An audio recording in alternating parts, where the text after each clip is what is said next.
Yes. Yes, young role players. Thumb me down now.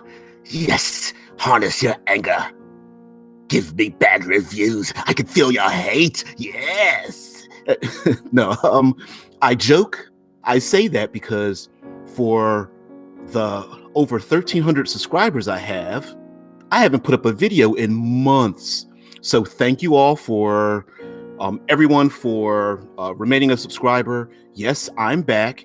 And what better way to be back and posting videos than a very special occasion? All right. So those who don't know, I am a contributing writer for Critical Hit Publishing. My particular brainchild, the series, is under Drive-Thru RPG if you search for cinematic environs. But it's not about me. It is about the individuals over at Absolute Tabletop Publishing, specifically the two brothers, James and Tim, for Tabletop Terrors. Now, they are doing a Kickstarter for A Dead Man's Guide to Dragongrim. And as a little incentive to get people involved in this Kickstarter, because you have to be involved with everything that Absolute Tabletop does, we're doing 30 days of world building. And this is day one. So if you just go to a hashtag my 30-day world, you'll find everybody's post. You'll find everything about the Kickstarter. But more specifically, for those of you who may not know anything about it or just want to, get your mind flowing, every day there will be a post about a question and how to develop your own world and what questions they are. So you can hear about other people's worlds, and you can also do your own. And of course, I'm going to go into mine. So the first question of this particular series comes in at, what is the 30-second elevator pitch for your world? So you have to imagine there's someone who's got $200 million extra dollars to make your world into a movie or something. You've got a publisher who's willing to sign a check over. You get into the same elevator with them. You've got 30 seconds to tell them what your world is about.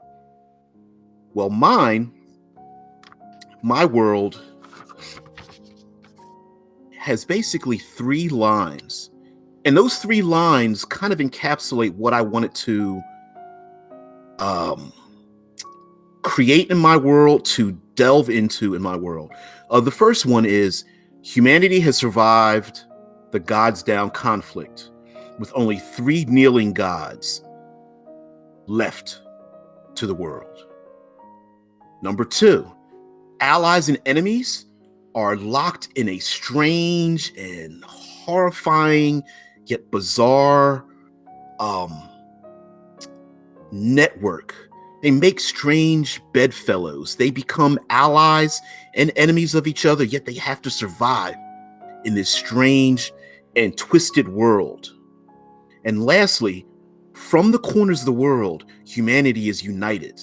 They come out of the shadows and from the ground and from the skies and the mountains and the jungles and the vast deserts and the territories that's been twisted and turned to come together into a somewhat tenuous but united government under 12 houses. All right, that's my elevator pitch. But when you give your elevator pitch, what you want to do is kind of like summarize those things that you want in your world. So for me, humanity survived Gods Down.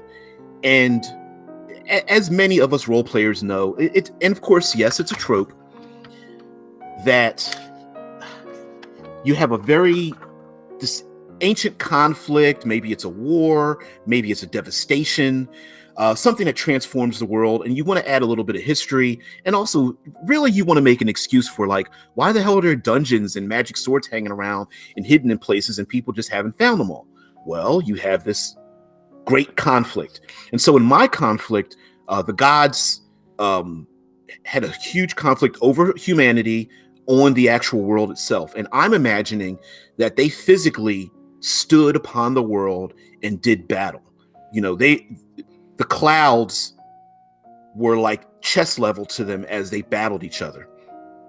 And so most of the gods are dead, primordials scattered, and there are 3 kneeling gods. And so in this world, there's a question of faith, and do we believe in these new gods or the ones that are left? Is there power to resurrect the old gods? Does humanity even want to give faith to the gods and their belief and therefore power to the gods at all? And when you are trying to survive, sometimes all you have is faith and hope. You hope the gods have grace on you. You hope they bless you. And when they aren't around, or you have to call upon another power, how does that change your own beliefs? All right, so part 2 are allies and enemies become strange bedfellows. Now, I love NPCs and I love creatures, but I found it kind of like odd and disappointing that you have to like leave your little village and go out into the world to encounter all these strange things like Naga and Lamias and Manticores and Medusa and Minotaurs and all those kind of, creatures. And 99% of the time they become adversaries. Let's go kill them, take their stuff, go to the next one. I wanted to change that and make many of these mystical creatures NPCs in the world. For example, people go to hags to, get love potions and cures for diseases and things. There are, you may find a king has a special council made up of, Rakshasa and Oni or Ogre Magi and those kind of things. And Minotaur as bodyguards and ogres as thugs. And I wanted to incorporate them into this world.